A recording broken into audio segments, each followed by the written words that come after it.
Bonjour, aujourd'hui j'ai envie de m'adresser particulièrement aux employeurs concernant l'avenant 43. Les augmentations de Brigitte Bourguignon commencent à tomber à l'eau puisque les augmentations exceptionnelles de l'avenant 43 pour la convention collective de la branche de l'aide, de l'accompagnement des soins et des services à domicile annoncées ne sont toujours pas financées. Par ailleurs, j'avais dénoncé le mépris du gouvernement pour les salariés du privé qui ne pouvaient prétendre à cette soi-disant avancée. La situation plus que tendue dans certains départements où la tarification proposée ne permettra pas l'application de l'avenant 43.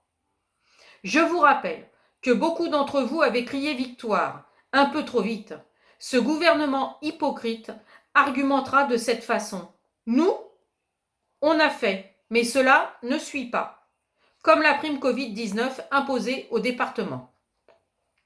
Vous étiez nombreux à me juger insatisfaite quand je disais que cet avenant n'était qu'une supercherie. Je vous pose la question suivante.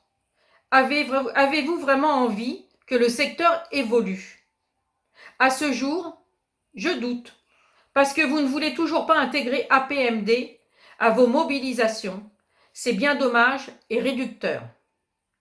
N'oublions pas que nous représentons une grande partie non négligeable des salariés non étiquetés. Je viens vous proposer de travailler avec vous afin de vous apporter un regard différent sur les souhaits des salariés du secteur à domicile. Un énorme travail doit être envisagé pour enrayer la désertification du secteur. Cela va se jouer non pas avec l'avenant 43, mais par la bienveillance et la qualité de vie au travail. Reconquérir les aides à domicile va être un travail colossal.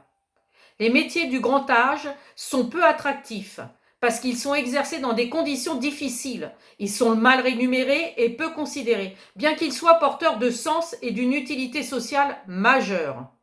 Ce métier est très difficile, psychologiquement et physiquement.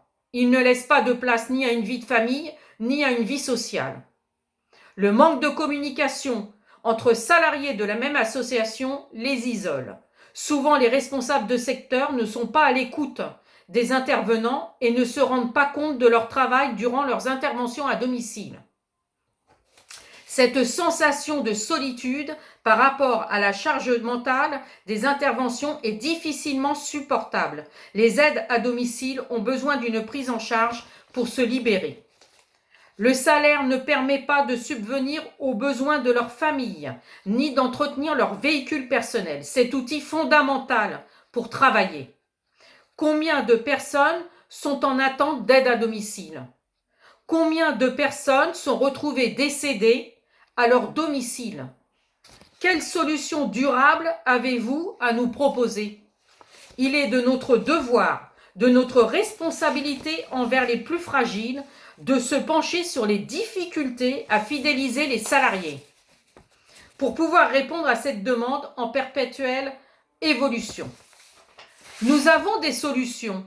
Êtes-vous vraiment prêt à nous écouter et à en prendre compte?